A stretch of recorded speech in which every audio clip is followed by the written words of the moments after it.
I read a story about a battle between a fire wizard and a black dragon. Huh? That sounds like us. Who won? The fire wizard. Hiro Mashima at this point is a manga genre of its own.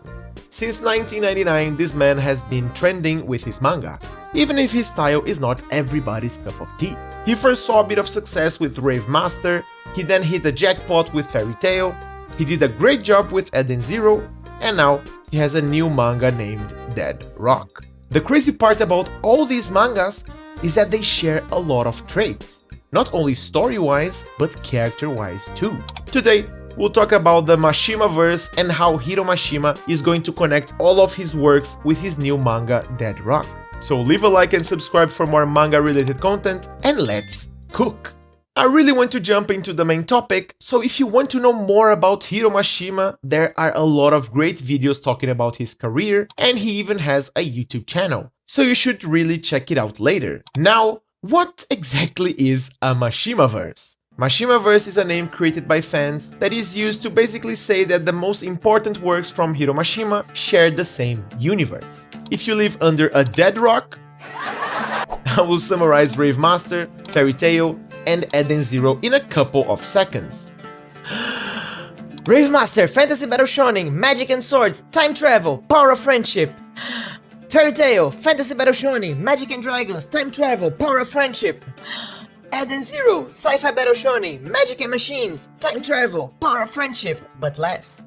So from his two first hits, he developed a lot on the third, right? No, but now jokes aside, guys, Eden Zero was really a curveball to me. I loved Fairy Tail and all, but after a certain time skip happened, I just couldn't defend it anymore. But now that I've read Eden Zero after neglecting it for long years, I can say with confidence that Eden Zero is an enjoyable read from start to finish, which is a crazy thing to say about a Hiro Mashima work, trust me. And thank God, because I'm nourishing some expectations for Hiro Mashima's new work, that is Dead Rock. Even if it's not a tremendous hit right now, it is still making money, so things are going okay, I suppose. That said, I really believe this piece has a lot of potential. To sustain my maybe delusional theory that Hiro Mashima will connect all his works, for context, let me tell you a little bit about Dead Rock. Dead Rock is a fantasy battle shonen that goes straight to the point. We have many characters, many powers, and many things going on at the same time. Like, there are around 20 chapters released, and we just had an entrance exam, the death of 2 of the 5 main villains of the story, some power-ups, and now we are in the middle of a mini tournament arc.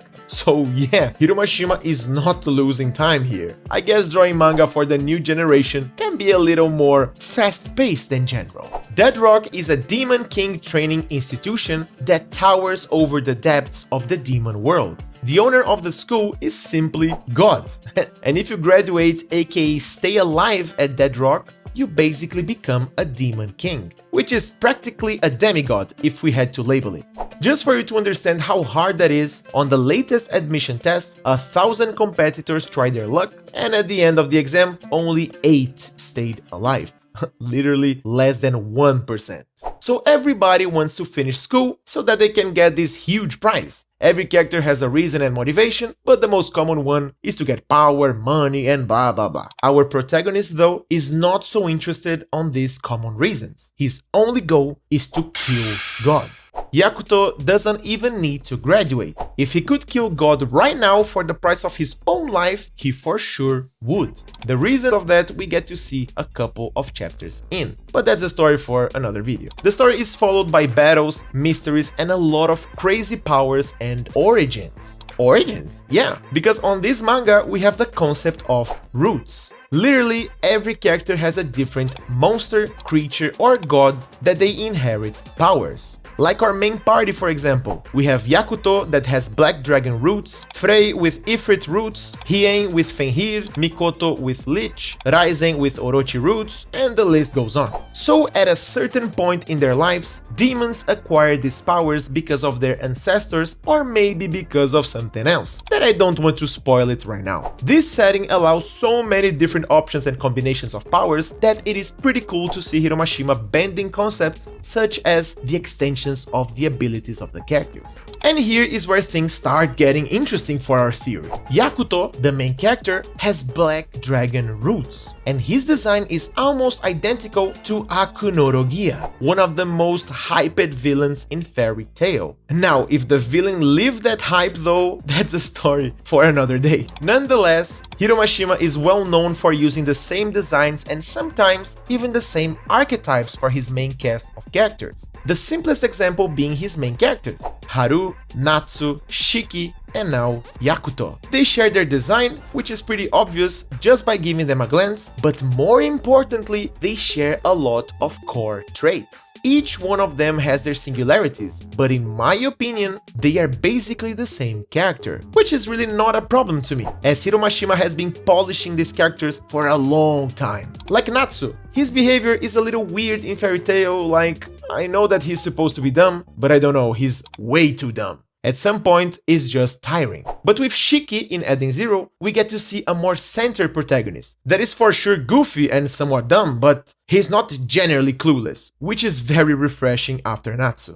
All of this to say that Hiro Mashima usually brings the same concept of characters in his manga. Are there differences between the parallels? Definitely, but they are usually connected in more ways than just their design. Oh, and Mashima Sensei already teased his multiverse with his crossover series, Mashima Heroes, that basically puts Haru, Natsu, and Shiki to interact. Of course, it was a marketing ploy, but I looked at that and thought, oh shit, it is canon! But no, we don't have a clear answer, and there was a previous crossover of Rave Master and Fairy Tail that was not canon, so this one is probably the same, I guess. The point is that Hiro Mashima loves to use similar characters, and he's had some fun over the years creating non-canon crossovers.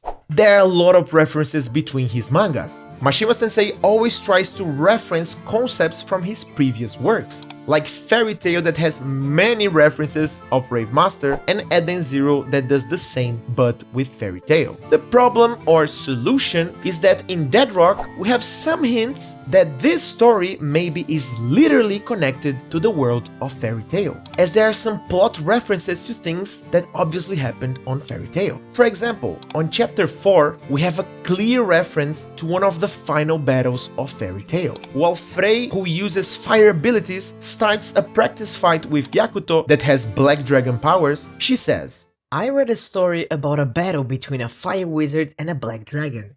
huh? That sounds like us. Who won? The fire wizard. Which is a clear reference to Natsu against Akunorogia. Another interesting piece of information is that in the universe of Dead Rock, all dragons are apparently extinct, which is another link to the world of Fairy Tail, where Akunorogia killed almost all the dragons of the Earthland. And talking about Earthland, Hiro Mashima always plays with the concept of realms, and on Dead Rock, it couldn't be any different. We are presented to this concept literally on the first pages of the manga. So, everything that I just said, connected with Mashima's passion for his own universe, is definitely giving me strong vibes that all these mangas will get connected in the end game of Dead Rock. His opponent is literally an omnipotent god, so every bit of help would be cool, right? But what do you think about this theory? Am I too crazy here? Tell me on the comment section, I would appreciate it a lot. And that's it for today, guys. Thanks for watching, keep supporting your favorite authors, drink a lot of water, keep cooking theories, and of course, keep reading manga. Bye!